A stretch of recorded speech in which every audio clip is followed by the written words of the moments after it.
শনিবার রাজধানীর উমাকান্ত স্কুল প্রাঙ্গণে বেকার যুবকরা জমায়েত হয়ে ত্রিপুরা ফায়ার সার্ভিসের নিয়োগ প্রক্রিয়া নিয়ে আঙ্গুল তুলে। তাদের অভিযোগ, ফায়ার সার্ভিসের ফায়ারম্যান এবং ড্রাইভারের জন্য 2021 সাল থেকে নিয়োগ প্রক্রিয়া শুরু হয়েছে। 2022 সালে 8 জানুয়ারি তাদের লিখিত পরীক্ষা হয়।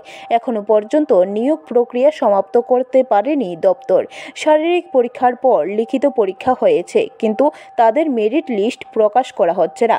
বিভিন্নভাবে তালবাহানা করে চলেছে। একাধিকবার দপ্তরের সচিবের দ্বারস্থ হলে তিনি জানিয়েছেন, দ্রুত মেরিট লিস্ট প্রকাশ হবে। এখন মেরিট লিস্ট প্রকাশ না হওয়ায় তারা যখন আবার সচিবের সাথে দেখা করেন, তখন তাদের বলা হয় সরকারের কাছ থেকে অনুমতি মিললেই তারা মেরিট লিস্ট প্রকাশ করবে। তাই সরকার থেকে দ্রুত শূন্য পদগুলি পূরণ করার উদ্যোগ নিতে দাবি জানান তারা। সবাই ফায়ার সার্ভিসের ক্যান্ডিডেট একসাথে জড়ো হয়েছিলাম। আমরা একটা ফায়ার সার্ভিসের ডিরেক্টর স্যার আছে, ওনার কাছে একটা ডেপুটেশন জমা দেওয়া লাগে। ঠিক আছে, অ্যাকচুয়ালি প্রসেসটা আরম্ভ হয়েছিল 2021-এ। 6 মার্চ যাবৎ বিভিন্ন 8টা ডিস্ট্রিক্টের ভিতরে বিভিন্ন পরিমাণে ক্যান্ডিডেট যারা আছে তারা ফিজিক্যালি এক্সামিনেশন হয়েছে। তারপরে 2022-এর 8 জানুয়ারি আমরা রিটার্ন এক্সামিনেশন দিয়েছি। তারপর থেকে বাকি প্রসেসটা খুব ডিলে হওয়া শুরু করে।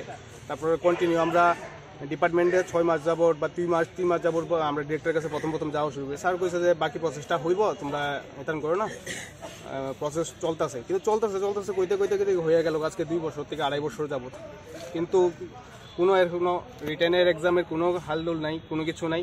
তারপর আমরা বিভিন্ন সময়ে সিএম এর সাথে অ্যাপয়েন্টমেন্ট নেওয়ার চেষ্টা করছি, সেক্রেটারিটা গিয়ে সেটা অ্যাপ্লিকেশন দিয়েছি, কোনো রিপ্লাই আইছে না। ঠিক আছে, তার লেগে আজকে আমরা বিভিন্ন সময় আমরা ডিরেক্টর স্যারের সাথেও দেখা করছি। কিছুদিন আগে স্যারের সাথে আমরা দেখা করছিলাম, কিন্তু স্যারে কইতাছে যে বাকি প্রসেসটা পুরো আটকে রয়েছে সিএম স্যারের অনুমতি লেগে, পারমিশনের লেগে।